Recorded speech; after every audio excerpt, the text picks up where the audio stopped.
We bring in NFL insider Dan Graziano, who is on the scene. Mr. Graziano, Patrick Mahomes getting his legs under him, coming back from that torn ACL. What have you seen and heard regarding his comeback? Well, Mr. Harris, I watched practice, and Patrick Mahomes was moving around as if nothing had ever happened to that knee. He's got a brace on it, and he fiddles with it during practice. It's new to him, but in terms of how he moves, rolling out to his left making throws, rolling out to his right making throws, he took all the first-team reps. He hit rookie Cyrus Allen on an incredible ball down the middle of the field in coverage. He hit Travis Kelce on a pinpoint, route where he was leaking out to the right. Classic Mahomes-Kelce connection. Looks like Mahomes, and I went down to the practice field after it was over. I ran into the Chiefs GM, Brett Veach, and the first thing he said to me was, hey, how about our quarterback? So they're excited here about how Mahomes looks. Obviously, they're not putting any timetable on this, but, week one is certainly a possibility, as he has said multiple times. The way they're managing him through this training camp, I think it's fair to say he's ahead of schedule. Yeah, Molly, if you watched him throw today, you would think that nothing ever happened. He looked like old Patrick Mahomes. I mean, he had a laser beam down the middle of the field to rookie receiver Cyrus Allen in coverage that just blew the crowd away. So, yeah, and a few more like that were right on the money. He looks like a guy that's got a chance to have some success in this league. Of course, he's also wearing a big bulky brace on that left knee, that surgically repaired left knee. And you can see him playing with it and fiddling with it a little bit during practice as he moves around. But he's trying to test it out. He'll roll out to his left and throw off of his left foot. So he's trying to put it through some tests. They haven't had pads on yet. The first time they put pads on in practice here will be Monday. So that'll be another step, him, feeling how that brace feels when he's got everything else on. But I went down after practice and I saw their general manager, Brett Veach, and the first thing he said was, hey, how about our quarterback? So they're excited. They're very happy with where Patrick Mahomes is in his rehab. He spent most of his time here at their facility throughout the offseason, in between celebrity weddings and other things he had to attend. But they're very excited about where he is in his rehab. And while they're not putting any kind of timetable on it, week one certainly does sound like it's realistic. Especially with all the new additions that you've had, what kind of energy have you seen around Cincinnati, but also inside the building after everybody y'all have added? Well, just talking about the city, so much excitement. I felt it really all spring. I was at a soccer game after we traded for Dexter Lawrence the next day, and you could feel the genuine excitement for the season. I was around all summer. People come out to me. So it's fun. That's why you want to be in a place like Cincinnati, where their passion is there. They live and die with the football team. And so we understand that responsibility we have to our fans, and then the excitement in the building, in the locker room, the whole building, personnel, ownership. They've given us everything we need to succeed, and now we just got to go do it. Yeah, y'all felt that passion maybe on the other side the last couple of years about the expectations y'all haven't met. How was that kind of weighed on y'all as y'all got ready for the season, and how have you kind of approached that as you go into a big 2026? It's deserved. When you don't go to the playoffs and have the lack of success we've had, then I understand it. That's what you sign up for in this business, but that's why the great years, you cherish the great years. And we're putting in all the work we can possibly have to make sure that we have a great year and we get back to those years that we've really cherished as coaches and players. But there's a lot of work we obviously got to put in over the course of August to get there. I know y'all feel great about the work that y'all put in, not only just recently, but also throughout OTAs. What gives you the confidence that you can get back to the places that y'all have experienced in the past? Well, on paper, things look great. The attitude is great. The energy is great. We haven't even put pads on yet. So until we really put in that work and see what our team's at, it's impossible to say where we stand. But all the things that we could have done so far, I feel like our guys have really embraced. Our coaches have really worked hard to put these guys in really good positions. Got a lot of players, got to utilize them the right way. I feel like we're on course to do that. Just got about 5 more weeks of work before we get to the Bucs game. Well, there's a couple of them. I think one of the big ones, and I mentioned this on another interview earlier this week, is Nick Aldis, who's the SmackDown general manager. He's taking on Gunther, who I wrestled at WrestleMania this past year. One of the best in the game. And Aldis is a guy who's been in the industry for a long time, but he's making his WWE in-ring debut. So if you want to pop on the old internet machine and Google Nick Aldis, you'll find a lot about his professional wrestling career before he was just the SmackDown GM. So it's always interesting for me to see how people react in a huge spot like this, right? It's not just like a regular match on a Monday or a Friday. This is a big-time match against a big-time player. So when you get your first kind of blush with achieving what is most people's dream in our industry to be in WWE, I'm always curious to see what that's going to be like for him.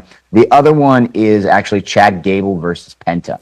I think if you followed the Chad Gable story over the past year, and some change, from Grande Americano to his injury to coming back as Grande and then having an incredible match versus match down in AAA in Mexico, to now kind of this redemption arc and he's from Minneapolis, so this is his hometown. And so to see what that's going to be like for him, the ovation that he's probably going to get against one of the greatest mass wrestlers of our generation, Penta, for a prestigious title like the Intercontinental Championship, I think that one jumps off the page for me as well. I know when you're in your hometown or your home state, like there's an extra little chip on your shoulder that you really want to show out and show up for your hometown fans. Okay, so I want you to play matchmaker with these teams, and please, if you will, start with the Yankees and the Cubs. So let's go Yankees first. I know Yankees fans want Mason Miller, but they also want a catcher, and we're going to give them an in-division trade in Adley Rutschman. Now, Adley Rutschman's on the injured list right now, Hannah, but the Orioles, who are looking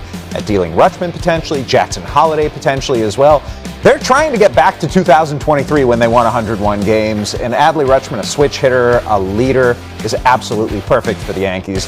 The Cubs would love starting pitchers, and we have all kinds of options and possibilities here, but they especially want one who is under control for multiple years, and that's Reed Detmers of the Los Angeles Angels. The Angels right now are trying to figure out what to do. Do they trade Zach Neto? Do they trade Soriano? Do they trade Detmers? They're looking for a catcher, and the Cubs have Owen Ayers, who's been one of the breakout minor league players this season. I like this. Okay, so come on. I mean, we've talked about the Dodgers and Skubal. I mean, I don't know. You're going to go there, right? We know he's going to one of them, and sorry, Hannah. Oh, my God. Sorry, no, you don't have to apologize to me. I'm just saying these are the two best teams in baseball, and the rich get so much richer. How is this possible? Because they also have the best farm systems in baseball. Yes. And that's the part of this that can be tricky for people to understand. It's not that the Dodgers are going out and paying Tarek Skubal.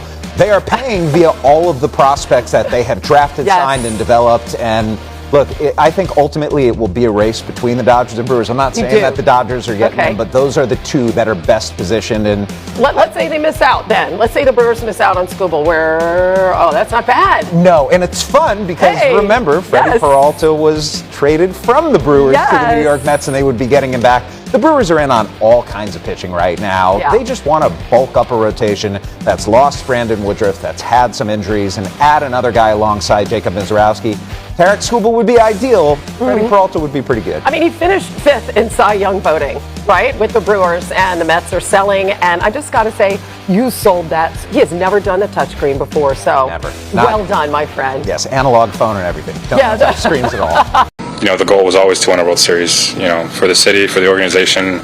That took a chance on me. So, it's tough. I love all those guys in there. They're some of my best friends, and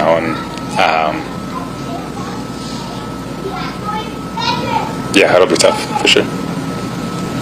Like you said, going to a team like the Dodgers, having a shot to be part of history, how much does that mean to you? Yeah, sorry.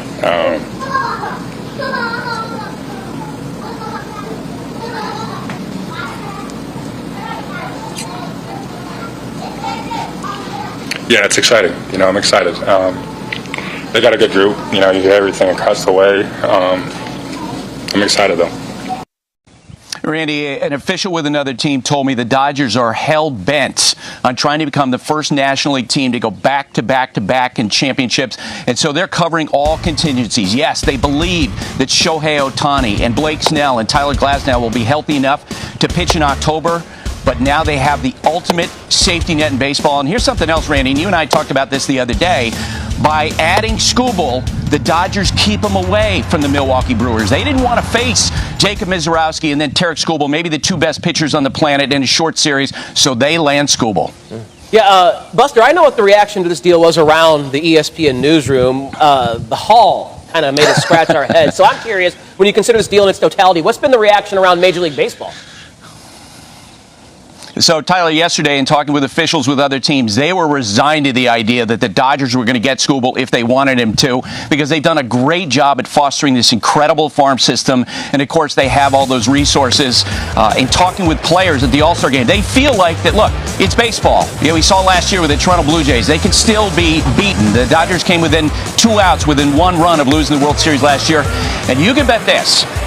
There are sources with a labor situation coming up in management who are popping champagne bottles over this, because this, of course, is going to be used as rhetoric, an example of why baseball, in the eyes of management, believes that it has a competitive balance problem. It'll be brought up time and time and time again. The Dodgers get Tarek Skubal.